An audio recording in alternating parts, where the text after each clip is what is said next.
Hello everyone, welcome to Abhipedia. My name is Barka Mirza and आज मैं आपके साथ में हूँ for RBI grade B phase 2 examination 2022, जहाँ पे हम बात करने वाले हैं economics and social issues preparation strategy के बारे में। Okay, before we start, I hope आप सब लोगों का प्रिपरेशन जो है वो बहुत ही अच्छा चल रहा है and I thank you all of you for the love and affection that you have showed on us in the previous videos. So thank you so very much students. And in this particular session मैं बात करने वाली हूँ regarding the ESI strategy. How to prepare ESI for RBI Grade B Phase 2 examination. I know जितने भी सारे RBI aspirants हैं जिन्होंने फेज़ 1 एग्जामिनेशन दिया है, उनके माइंड में बस यही चल रहा है whether we will crack the phase 1 examination और not, whether we are in or not, whether we are going for the phase 2 examination or not, cut offs क्या होने वाले हैं, उन सारी चीज़ों को असाइड रखिए। रिजल्ट्स बहुत जल्द आपके आ जाएंगे। ओके, सो बिफोर दैट अपनी प्रिपरेशन को ऑलरेडी आप स्टार्ट कर दीजिए, क्योंकि हार्डली हमारे पास 16 to 17 days are only left for the phase 2 examination. Our examination is on 25th of June, तो हमारे पास ज़्यादा टाइम नहीं है।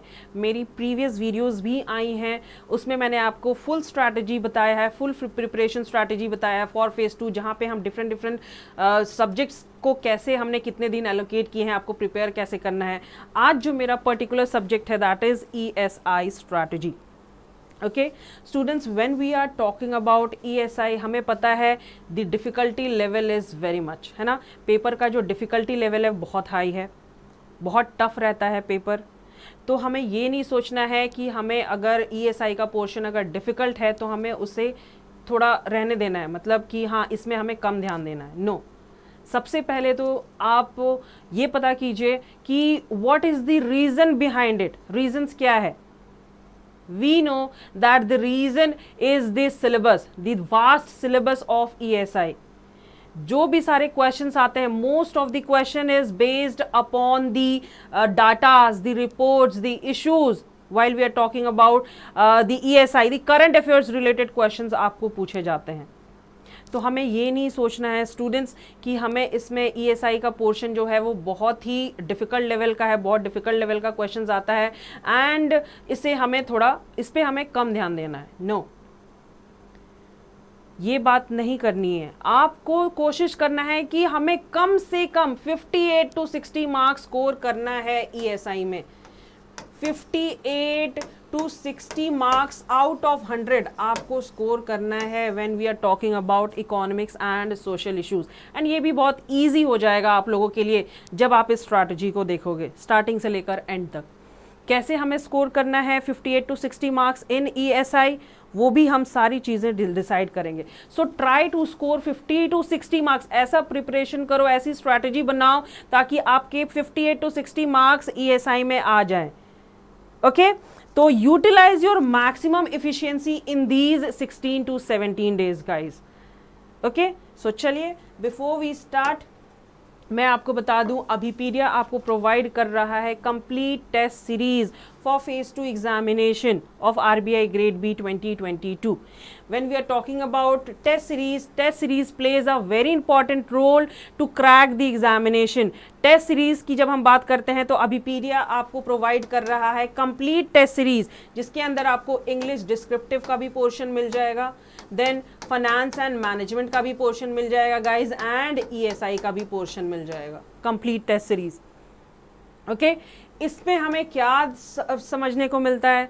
हमें अपनी आंसर राइटिंग स्किल्स के बारे में पता चलता है, हमारी इफ़िशियंसी के बारे में पता चलता है, हमारी जो हम आंसर लिखते हैं, ठीक है, हमें किस टाइप का आंसर लिखना है, हमारी आंसर, एक आंसर अगर हम लिखते हैं तो उसकी टाइम हम उसके लिए मुझे कितना टाइम लग रहा है, आपकी स्पीड पता चल जाती है, कितना टाइपिंग एरर्स कर रहे हो आप, वो पता चल जाता है, एरर्स कितने हो रहे हैं, वो सारी चीज़ें आपको पता चल जाएगी with the help of test series.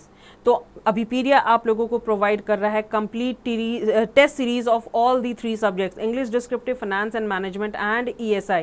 And अगर आपको सिर्फ डिस्क्रिप्टिव ही चाहिए, अगर आपको सिर्फ डिस्क्रिप्टिव ही चाहिए, ऑब्जेक्टिव नहीं चाहिए, तो this is also available with Abhipedia. Descriptive test series of English, finance and management, and ESI, only descriptive.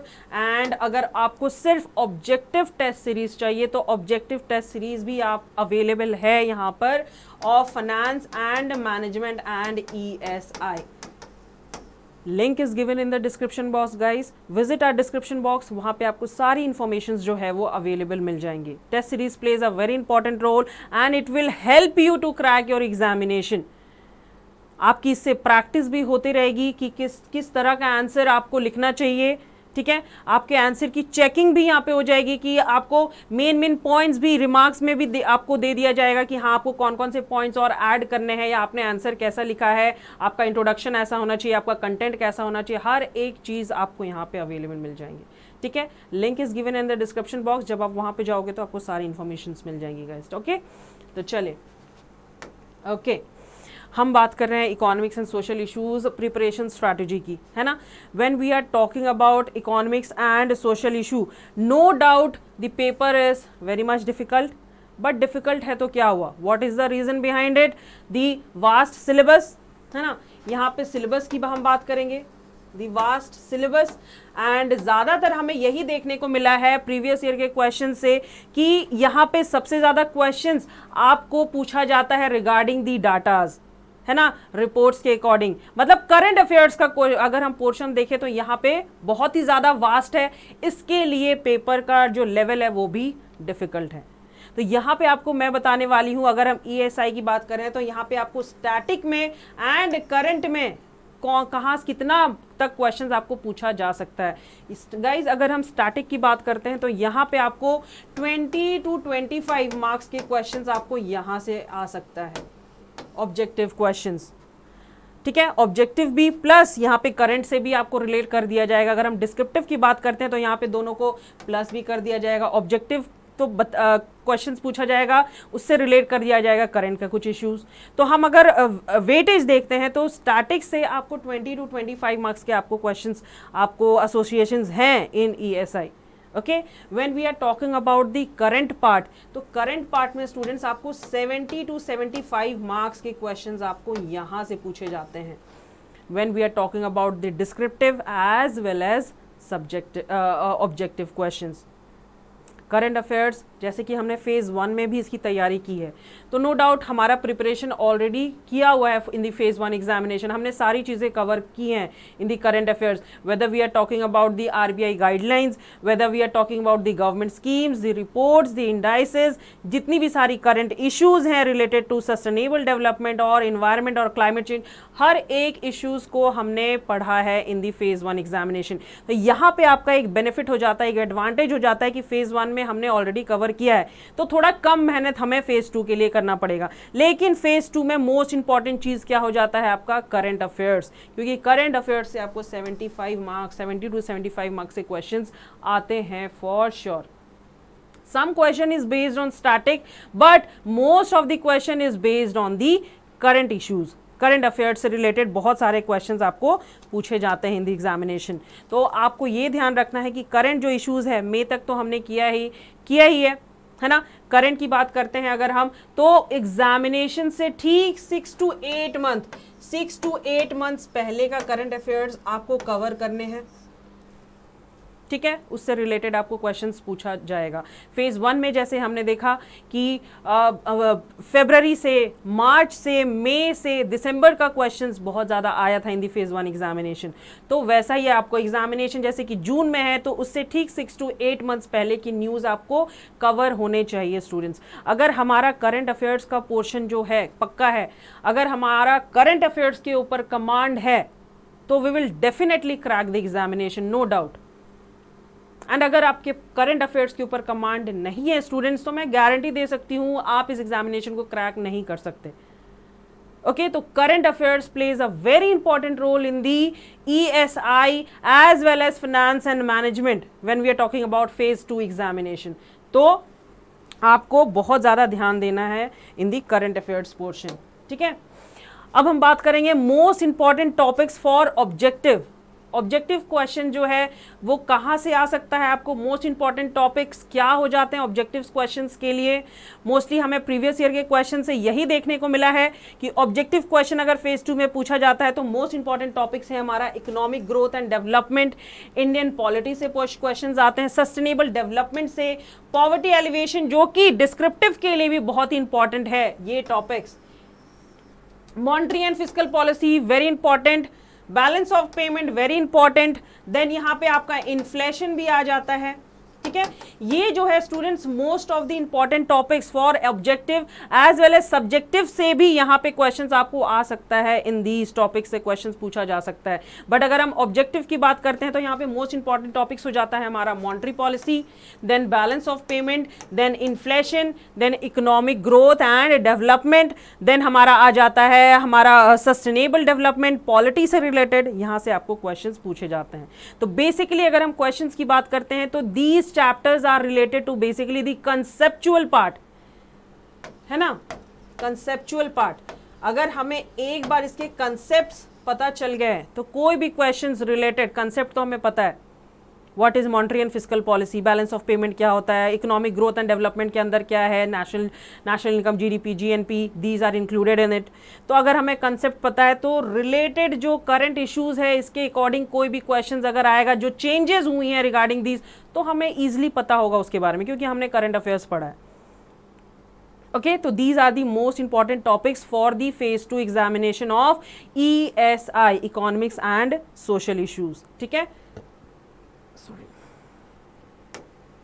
Okay जब हम स्टेप 1 में आपको स्टेप वाइज बताऊंगी कि किस हिसाब से हमें तैयारी करनी है स्टूडेंट्स। ठीक है, स्टेप 1 की अगर हम बात करते हैं तो यहाँ पे हम बात करेंगे दोनों के बारे में, ऑब्जेक्टिव क्वेश्चंस प्लस डिस्क्रिप्टिव और subjective one. Okay, quickly complete your basics, most important thing.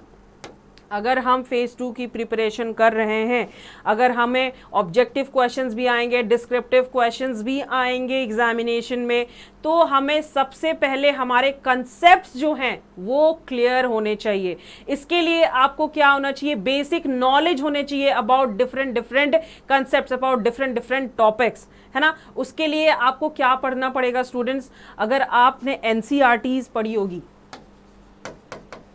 ठीक है, 11-12 की अगर आपने NCERTs पढ़ी होगी तो फॉर श्योर आपके कंसेप्ट जो है, बेसिक कंसेप्ट है वो क्लियर होंगे। अगर आपका बेसिक कंसेप्ट अगर क्लियर है ना स्टूडेंट्स, जितने भी सारे स्टूडेंट्स हैं, अगर आपके बेसिक कंसेप्ट्स क्लियर हैं तो आप कोई भी आंसर जो है अप्रोप्रिएट उसको रिलेवेंट स्टेटमेंट के साथ लिख सकते हो। अगर हम measurement of growth and development की बात करते हैं तो यहाँ पे वेरियस इंडिकेटर्स हो गया, like GDP, gross domestic product क्या होता है, gross national product, net national product, national income किसे कहते हैं, NNP, NDP, market price, factor price, वो सारी चीजें इंक्लूड है under the measurement of growth. तो these are the various indicators. तो अगर हम बेसिक कंसेप्ट्स अगर हमें पता है तो हम एग्जामिनेशन में कोई भी क्वेश्चन आएगा हम उसे अप्रोप्रिएटली लिख सकते हैं। ग्रोथ एंड डेवलपमेंट की बात करते हैं, व्हाट इज ग्रोथ, डेवलपमेंट किसे कहते हैं, प्रोग्रेस किसे कहते हैं, हैप्पीनेस कैसे आया वर्ल्ड के अंदर, कौन सा ऐसा पहली कंट्री है जिसके अकॉर्डिंग हैप्पीनेस का जो प्रोस्पेक्ट है वो किसने लेकर आया, जो थियरी है वो किसने लेकर, कौन सी कंट्री ने लेकर आया। तो ये सारी चीजें इंक्लूडेड हैं under the basic concepts when we are talking about the growth and development. Then coming to monetary and fiscal policy, what is monetary, what is fiscal, what is monetary policy, what is fiscal policy. ये हमारे government के दो policies हैं। When we are talking about monetary policy, तो monetary policy क्या है भाई, हमें सब पता है कि गवर्नमेंट ने एक मार्केट में जब मनी सप्लाई बहुत ज़्यादा, पैसा बहुत ज़्यादा बढ़ जाता है, उसकी वजह से महंगाई बहुत ज़्यादा बढ़ जाती है, तो उस चीज़ को कंट्रोल करने के लिए हमारे गवर्नमेंट ने इस पॉलिसी को निकाला है, that is monetary policy. Fiscal policy की अगर हम बात करते हैं तो ये हमारे टैक्स से रिलेटेड है, कितना टैक्स रेवेन्यू कलेक्ट हुआ हमारे कंट्री के अंदर, कितना नहीं हुआ, गवर्नमेंट के एक्सपेंडिचर कितने हैं, कितना खर्च, कितना रेवेन्यू उनके पास आया, कितने खर्चे हैं, वो सारी चीज़ें रिलेटेड टू है फिस्कल पॉलिसी। बेसिक कंसेप्ट्स, अगर आप 11-12 की NCERTs अगर आपका फुल कंसेप्ट्स क्लियर है तो ईजिली आप फेज 2 ESI क्रैक कर सकते हो for sure. Then we are talking about the government as a part of fiscal policy. Government के क्या रोल्स हैं, प्रोग्राम्स हैं, how they play an important role when we are talking about fiscal policy, tax collection को लेके, revenues को लेके, है ना. देन कम्स हमारा balance of payment, BOP. What is BOP? Import export, हमें पता है inflows and outflows of money जो होती हैं, है ना. हमारे कंट्री के अंदर कितना पैसा आ रहा है, हमारे कंट्री से कितना पैसा जा रहा है, करंट अकाउंट, कैपिटल अकाउंट, ये सारी चीजें इंक्लूडेड है under the balance of payment. ठीक है. Then what is mean by industrial and labour policy, industrialisation से रिलेटेड लेबर पॉलिसीज क्या क्या है, उनके अंदर वेजेस, रेंट, मंथली, वीकली, उनकी सैलरीज क्या है, अकॉर्डिंग टू दैट आपको बेसिक कंसेप्ट इसके बारे में भी पता रहना बहुत ही जरूरी है. What is sustainable development, what are the sustainable development goals, basically related to health, education, infrastructure, poverty reduction. तो ये सारी चीजें आ जाती हैं हमारी सस्टेनेबल डेवलपमेंट में, है ना. Then Indian political system, constitution, ये सारी चीजें, डिफरेंट आर्टिकल्स, इंपॉर्टेंट आर्टिकल्स, वहां से भी आपको डिस्क्रिप्टिव क्वेश्चंस आ सकता है फॉर श्योर. तो पहले हमें क्या करना है, first step while we are preparing for ESI, the basic concepts. अगर हमें कंसेप्ट्स क्लियर हैं तो क्वेश्चंस कहीं से भी आए हम उसको उसके राइट अप्रोच में हम लिख सकते हैं. जैसे कि मैंने हमारे प्रीवियस वीडियोस में भी आपको बताया, प्रीवियस वीडियो में मैंने आपको बताया कि ESI के लिए आपका 5 दिन आप दे दो, 5 days for the preparation of ESI. 5 days में करंट पार्ट तो आपका ऑलरेडी कंप्लीटेड है, आपको बेसिक कंसेप्ट्स के बारे में भी पता है. What are the basic concepts, basic concepts आपको क्लियर होना बहुत ही जरूरी है स्टूडेंट्स. बेसिक कंसेप्ट्स जो स्टैटिक पार्ट है वो तो आपने कर लिया, इसी से रिलेटेड अगर कुछ करंट पूछा जाएगा, what is the recent GDP of India, estimated GDP क्या है इंडिया का, डिफरेंट ऑर्गेनाइजेशन, इंपॉर्टेंट ऑर्गेनाइजेशंस के अकॉर्डिंग GDP प्रोजेक्शन क्या है इंडिया को लेकर, तो इससे रिसेंट क्वेश्चंस बन गया, है ना. तो first step, quickly complete your basic concepts when we are talking about ESI. Okay. Then हमारा सेकेंड स्टेप आ जाता है student, that how to study. Let us move to considering the descriptive part. Objective part से main important questions कैसे पूछे जाएंगे वो मैंने आपको बताया. डिस्क्रिप्टिव पार्ट की अगर हम बात करते हैं स्टूडेंट्स, तो डिस्क्रिप्टिव पार्ट में आपको बुकिश, डायरेक्ट बुक से उठाया और क्वेश्चन आपको चेप दिया गया, नहीं, एग्जामिनेशन में ऐसा क्वेश्चन नहीं आता है. ठीक है. The question is not at all in bookish, मतलब डायरेक्ट क्वेश्चंस आपको बुक से उठा के नहीं दे दिया जाएगा, ये तो हमें पता है. डिफिकल्टी लेवल हमें पता है RBI का, है ना. तो डिफिकल्टी लेवल के अकॉर्डिंग अगर हम बात करते हैं तो वहां पे सबसे ज्यादा डिस्क्रिप्टिव में कहां से क्वेश्चंस आते हैं आपको, current events related to economics. Okay. अगर हम इकोनॉमिक्स की बात करते हैं students, current event, current issues related to economics, exam से ठीक 6 to 8 months पहले या फिर उसी मंथ में क्या इवेंट्स हुए हैं, क्या करंट इश्यूज हुए हैं रिलेटेड टू इकोनॉमिक्स. इकोनॉमिक्स से रिलेटेड की अगर हम बात करते हैं तो यहाँ पे बात हो जाती है गवर्नमेंट एक्सपेंडिचर को लेके. ओके. देन हम बात कर लेते हैं यहाँ पे सोशल सिक्योरिटी को लेकर, फंड्स को लेकर, पेंशन फंड्स को लेकर. देन हम बात कर लेते हैं फैमिली इनकम को लेकर, फैमिली इनकम. ठीक है. Health care related to economics, health care. So related events, related issues related to economic, क्या क्या चेंजेस आई हैं, क्या चेंजेस आई हैं गवर्नमेंट एक्सपेंडिचर्स में, सोशल सिक्योरिटी को लेके कुछ चेंजेस हैं, pension funds, family income, health, infrastructure, education से रिलेटेड कोई भी चीज़ें, तो वो सारी चीज़ें आ जाएगी हमारे current events related to economics. Okay. Then आ जाता है banking and finance, most important thing. जब हम RBI की प्रिपरेशन करते हैं तो जितनी भी सारी इंपॉर्टेंट गाइडलाइंस हैं related to economics, related to banking, related to RBI, important guidelines of RBI, वो important है guidelines. गाइडलाइंस हो गई आपकी जब हम बैंकिंग एंड फाइनेंस की बात करते हैं स्टूडेंट्स. देन हमारी बात हो गई किस बैंक ने कौन सा ऐप लॉन्च किया है recently, app launch by the banks. Then RBI ने क्या पेनल्टीज लगाई है टू डिफरेंट बैंक्स, पेनल्टीज. है ना। देन हम बात कर लेते हैं दी अग्रीमेंट बिटवीन दी बैंक्स, कौन कौन सी न्यू अग्रीमेंट साइन हुई हैं बिटवीन डिफरेंट डिफरेंट बैंक्स, वो सारी चीजें आ गई। देन हम बात कर लेते हैं जो रीसेंट चेंजेस आई हैं, मई के मंथ में रीसेंट चेंजेस आई हैं related to CRR, cash reserve ratio, repo rate, ये सारी चीजें आपको रीसेंट जो चीजें हुई है when we are talking about banking and financial portion, ठीक है। देन हमारा आ जाता है पॉलिटिक्स से रिलेटेड ऐसे ऑब्जेक्टिव में तो रेयर क्वेश्चंस आपको आ सकते हैं, बट बहुत रेयर क्वेश्चंस जो है वो पॉलिटिक्स से पूछा जाता है। कॉन्स्टिट्यूशन से related articles, different articles, article 280, article 38, article 180, article 300, तो डिफरेंट आर्टिकल्स जो है वो भी आपको एक बार आंख मार लेना है, एक बार देख लेना है कि हाँ पिछले प्रीवियस ईयर में कौन कौन से आर्टिकल से बेसिकली क्वेश्चंस आपको पूछे गए हैं। ओके, देन कम्स हमारा इन्वायरमेंट से रिलेटेड अगर हम रीसेंट इश्यूज की बात करते हैं स्टूडेंट्स, तो यहाँ पे इन्वायरमेंट से रिलेटेड हम कह सकते हैं ग्लोबल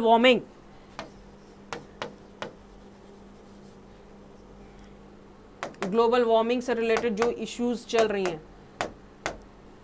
ओके, पहली चीज तो आ जाती है when we are talking about environment, that is global warming and climate change. Global warming and climate change से रिलेटेड क्वेश्चंस, ठीक है। देन हम बात कर लेते हैं overpopulation, biodiversity, overpopulation a big problem, overpopulation, है ना। So these are related to environmental issues, ठीक है। देन हम बात कर लेते हैं वेस्ट डिस्पोजल के ऊपर कुछ चेंजेस हुए हैं, कुछ करंट प्रोग्राम्स चलाए गए हैं, कुछ गवर्नमेंट के रिसेंट इश्यूज कुछ हैं। देन डिफॉरेस्टेशन, तो these are the problems of the environment. Sustainable development goal से रिलेटेड बहुत, related to health, related to energy, related to infrastructure, तो वो सारे करंट इवेंट्स आपको इन सारी चीज़ों के बारे में पता रखना बहुत ज़रूरी है। Economics, banking and finance, politics, sustainable development and environmental issues. Then second important thing, most important thing when we are talking about the government schemes. Okay, जब हम गवर्नमेंट स्कीम्स की बात करते हैं, क्वेश्चंस फॉर श्योर आते ही हैं government scheme से, we all know, है ना स्टूडेंट्स।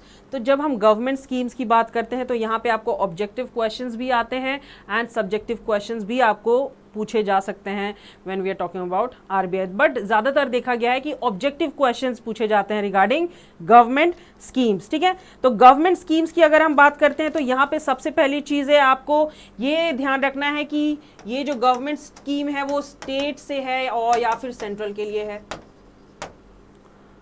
ठीक है। देन हमारा लॉन्च ईयर, कौन सा गवर्नमेंट स्कीम जो है प्रोग्राम है किस ईयर को लॉन्च किया गया है, ठीक है। देन उसके ऑब्जेक्टिव्स क्या हैं, what are the objectives of the government schemes. Then allocation, budgetary allocation उसका क्या है, बजटरी एलोकेशन उसका क्या है, उस स्कीम के लिए कितना बजट एलोकेट किया गया है।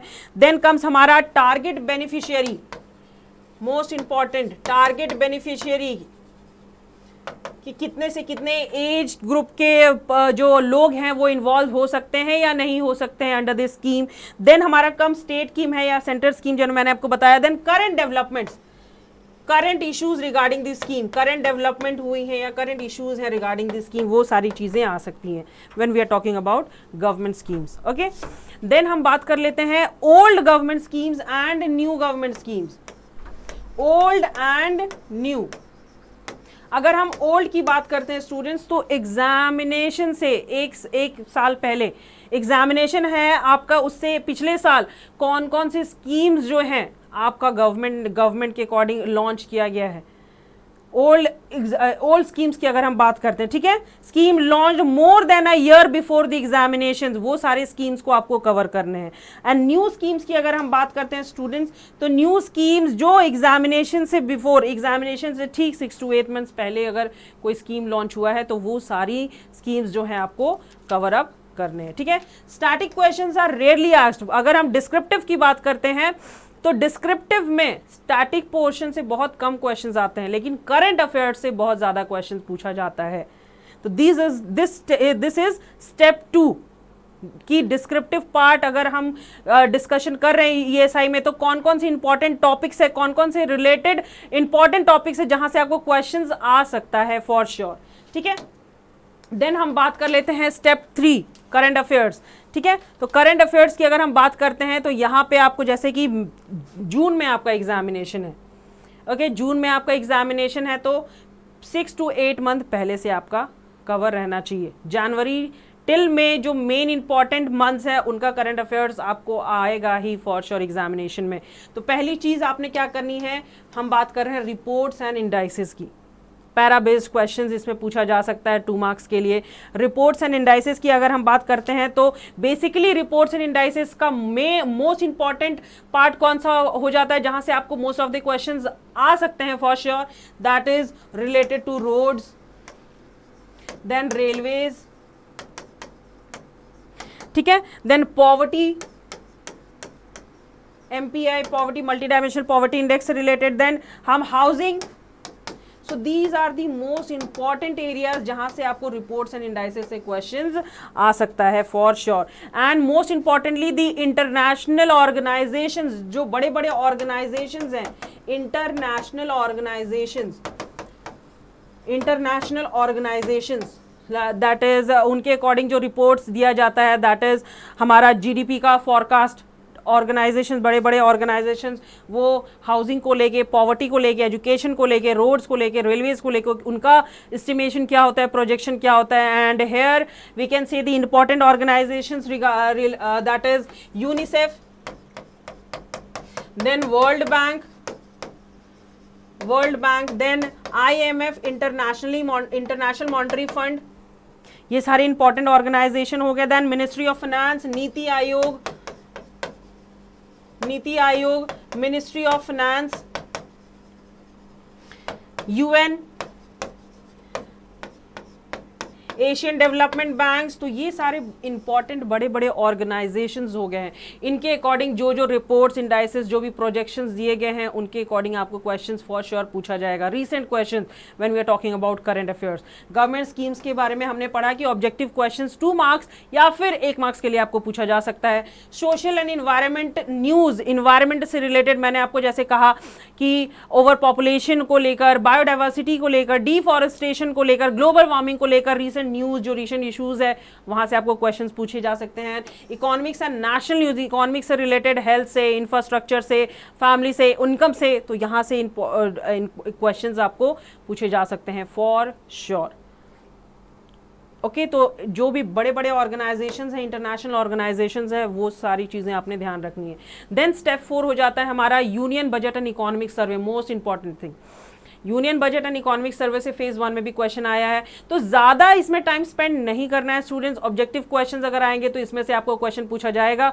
ऑलरेडी आपने फेज 1 में इसको कंप्लीट कर लिया है। Union budget and economic survey एक बार फिर से रिवीजन कर लीजिएगा, इसमें ज्यादा टाइम आपको नहीं लगेगा। हमारी बहुत सारी ऐसी प्रीवियस क्लासेस भी हुई हैं, उस क्लासेस को आपने देख लेना है कि कहाँ से कितने कितने इंपॉर्टेंट क्वेश्चंस मैंने कराया है आपको इन दी मैराथन सेशन, ठीक है। एंड देन हमारा इंपॉर्टेंट रिकमेंडेशंस, मोस्ट इंपॉर्टेंटली जो इंपॉर्टेंट रिकमेंडेशंस जो हमने जो मेरी रीसेंट क्लास हुई है अभी फाइनेंस कमीशन को लेके, जो मेजर रिकमेंडेशंस हुई हैं when we are talking about the economics and social issues, ठीक है। तो major important recommendations according to different organizations वो क्या हुई हैं, तो ये क्वेश्चंस आपको आ सकता है। Last year important 15th finance commission को लेके उनके मेजर रिकमेंडेशंस के बारे में पूछा गया था एग्जामिनेशन में। एंड इस साल भी मैं ऐसा सोच रही हूँ, ऐसा हो सकता है कि इस साल भी एग्जामिनेशन में क्वेश्चन पूछा जाए regarding the major recommendations, okay. Objective facts, remember them, जितने भी सारे ऑब्जेक्टिव क्वेश्चन जो भी फैक्ट्स हैं वो तो आपने भूलना नहीं है। की फैक्ट्स जो है, मेन टॉपिक्स के जो की फैक्ट्स हैं, की फाइंडिंग्स हैं, वो तो आपने ध्यान देना ही है। PIBs, जो न्यूज़पेपर्स हैं जो आप फॉलो कर रहे हो रेगुलर, उस पर रहना है, ठीक है, उसको भूलना नहीं है। PIBs तो आपने ज़रूर ही देखना है for sure, okay.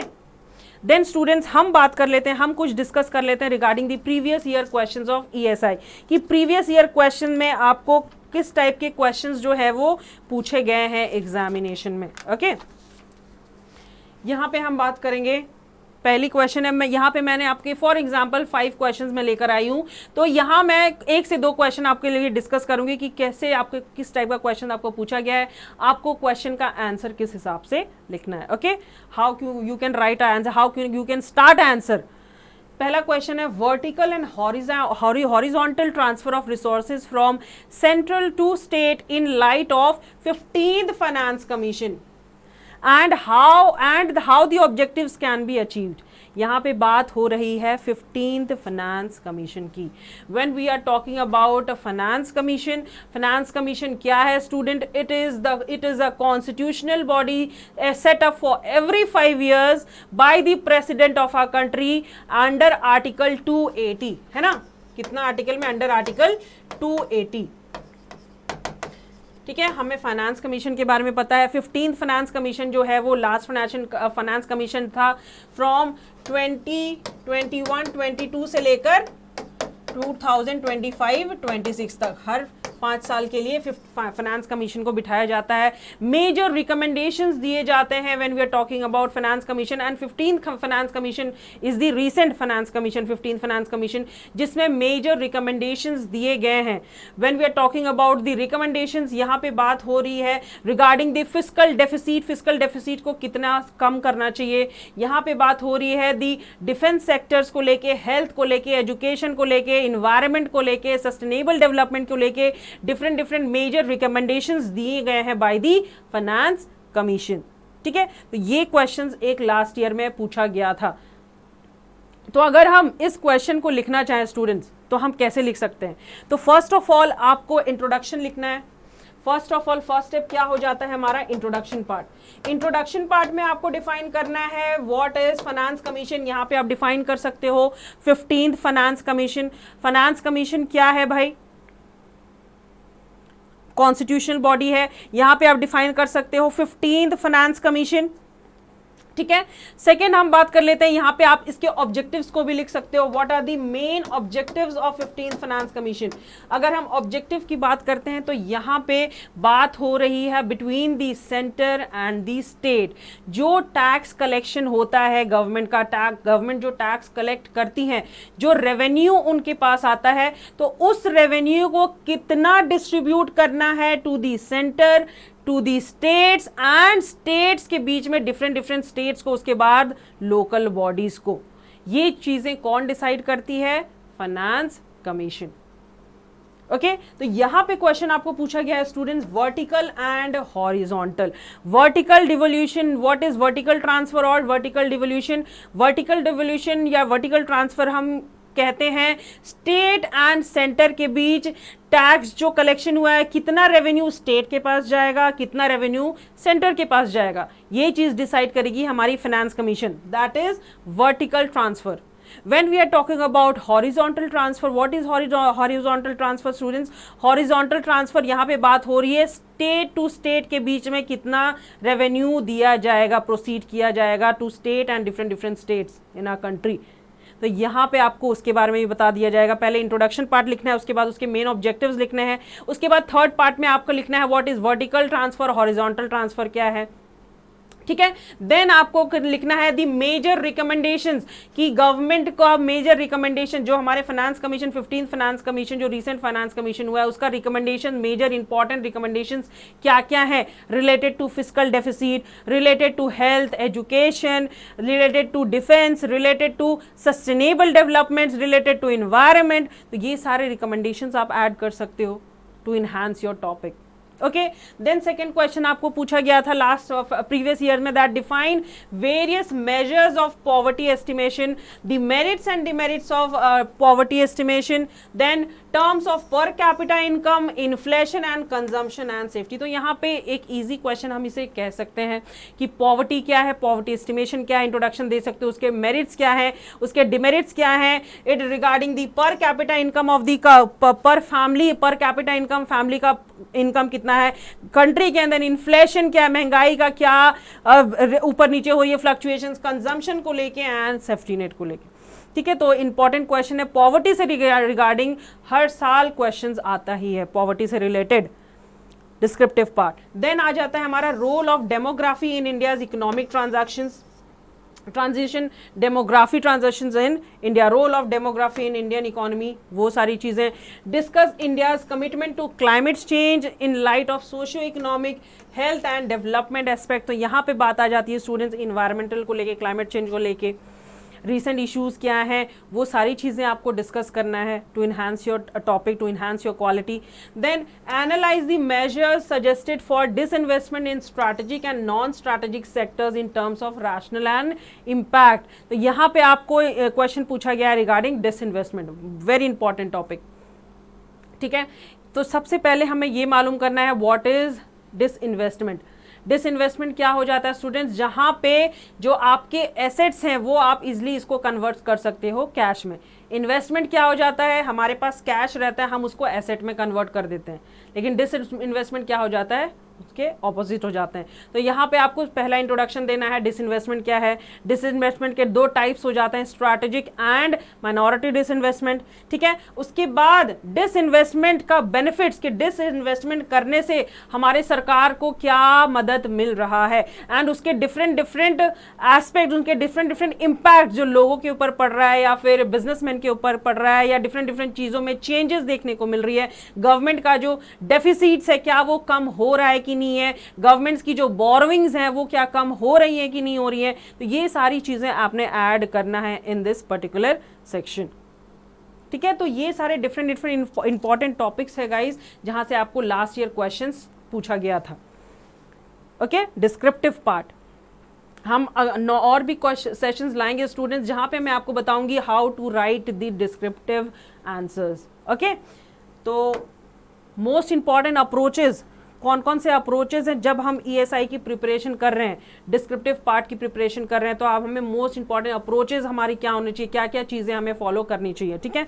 Step 1, get a grip on all important concept. Basically हमें सबसे पहले क्या करना है, हमारे बेसिक कंसेप्ट को क्लियर होना बहुत ही ज़रूरी है। अगर हमारा बेसिक कंसेप्ट क्लियर है, हमें अच्छे से उस टॉपिक के बारे में पता है, हमारा जो कंटेंट है मुझे अच्छे से पता है, तो मैं कोई भी आंसर लिख सकती हूँ फॉर श्योर, एंड मैं अच्छा से अच्छा मार्क्स इसमें स्कोर कर सकती हूँ फॉर श्योर।